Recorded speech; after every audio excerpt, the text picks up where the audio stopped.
Antes da conclusão, senhores e senhoras, doutora Jurema, doutor Pedro, eu tenho que lamentar mais um fato. Ainda há pouco, essa comissão parlamentar de inquérito e essa presidência recebe a notícia que, em um ato, salvo engano, no Rio Grande do Norte, o senhor presidente da República pediu para uma criança de 10 anos retirar a máscara. Essa comissão parlamentar de inquérito foi constituída, sobretudo, para ter também um papel educativo para brasileiros, para brasileiras. É inaceitável a essa altura, com tudo, inclusive, que foi repassado aqui, sobre o que poderia ter sido evitado e quantas vidas brasileiras poderiam ter sido salvas, o presidente da República atentar contra as medidas sanitárias básicas, elementares, consagradas pela ciência. O uso de máscaras, a utilização do álcool, são as mais elementares das medidas tomadas por todo o planeta. É totalmente inaceitável o presidente, a cada dia, atentar contra a ordem sanitária, num assinte não a essa comissão parlamentar de inquérito, mas num assinte aos brasileiros. Esta audiência de hoje deixou bem claro que muitas famílias brasileiras poderiam, neste dia de hoje, ainda estar completas, Pedro e Jurema. Pelos dados que vocês passaram aqui nessa comissão parlamentar de inquérito, mais de 100 mil famílias brasileiras podiam estar completas ainda. Mais de 100 mil mesas de jantar poderiam ter ainda presentes um avô, uma avó, um tio, uma tia, um amigo, um irmão, uma irmã, um filho, um pai e uma mãe.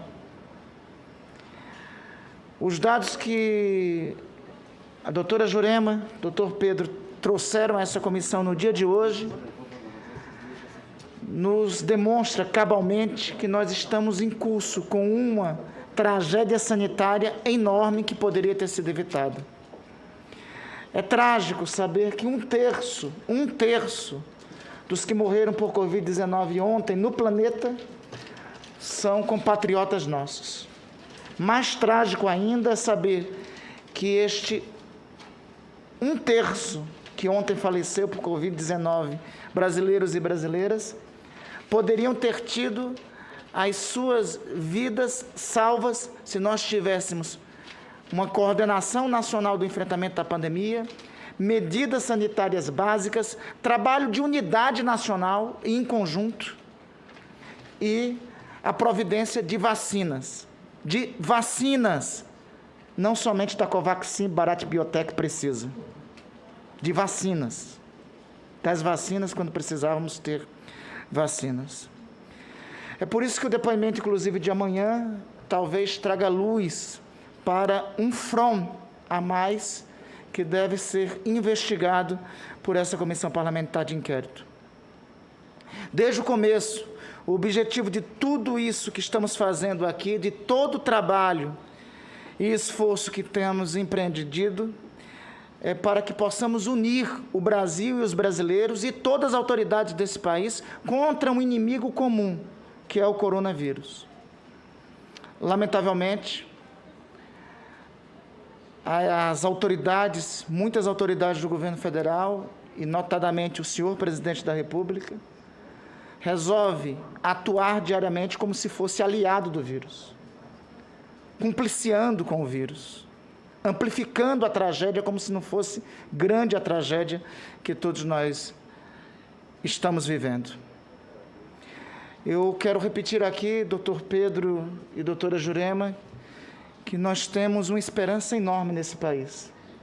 E apesar da tragédia que estamos vivendo, temos uma esperança enorme que nós vamos superar esse momento difícil. Eu tenho uma esperança enorme nesse país quando lhe ouço aqui, doutora Jurema, quando eu vejo que a sociedade civil atuante, que os ativistas da sociedade civil, que tanto têm sido perseguidos, estão presentes. Mais feliz vejo, mais feliz sou ao ver que uma mulher negra, preta, mulher, se impõe e se afirma diante do trabalho que tem conduzido. lidera muitos nesse trabalho. Tenho esperança no Brasil quando lhe vejo aqui, quando vejo o seu depoimento aqui e a força do seu depoimento para que nós pudéssemos superar essa pandemia. Eu tenho esperança nesse país, doutor Pedro, quando, ao lhe ver, vejo a ciência brasileira e vejo a atuação das universidades federais. Causa espécie criminalizar as universidades federais. Aliás, se a lógica fosse que as universidades têm uma posição política, como o acesso às universidades só ocorre através de processos seletivos, seja para estudantes, seja para os profissionais, então a posição política que não está a hegemonia lá não teria tido capacidade para acessar. É ilógico esse raciocínio. As universidades desse país é uma conquista da construção e da formação do nosso Estado Nacional. É um direito conquistado por todos os brasileiros. Nós queremos cada vez mais universidades nesse país para nós termos cada vez mais brasileiros e brasileiras com acesso às universidades. A universidade não pode ser criminalizada. A universidade tem que ser colocada no panteão da glória, no panteão da honra. E o país que investe em ciência, em tecnologia, em saúde, em universidade, sai logo de pandemias, supera crises sanitárias, supera crises econômicas, aponta para o seu futuro. Então, em seu nome, doutor Pedro, quero homenagear a ciência brasileira e as universidades que estão atacadas. E peço desculpas até por eventuais ataques nesta comissão parlamentar de inquérito. Perdoe, senhor doutor Pedro, e a ciência e a universidade brasileira. Eu quero acreditar que eles não sabem o que fazem. Porque se eles soubessem o que estavam fazendo, aí eu teria que acreditar que existe, em alguns aspectos na alma humana, a perversidade, a banalidade do mal. Eu ainda acredito no espírito brasileiro, no espírito que empreendeu e construiu esse país. Como já disse aqui, um país diverso, maravilhoso, lindo, branco, negro, indígena, como dizia Darcy Ribeiro, que vai dar certo, vai superar essa tragédia. Esse país não pertence a nenhum governo. Esse país pertence ao povo brasileiro. Esse país pertence às gerações que antecederam a nossa e que o construiu. Esse país pertencerá às gerações que virão depois da nossa, e é por estas gerações que nós estamos aqui lutando. As universidades, doutor Pedro, doutora Jurema, vocês não devem render obediência a nenhum governo. O serviço dos senhores é público, e o serviço dos senhores é o Estado brasileiro. E a liberdade de expressão e de manifestação é direito consagrado pelos brasileiros na sua Constituição de 1988 como direito individual inalienável. Então, continue, doutor Pedro, doutora Jurema, se manifestando. Quem viveu tempos de arbítrio sabe o quanto custou garantir esse direito. E nenhuma tentativa de ditador frustrado de plantão tirará esse direito do povo brasileiro. Havendo o número regimental, coloco em votação a ata da 25ª reunião solicitando a dispensa de sua leitura.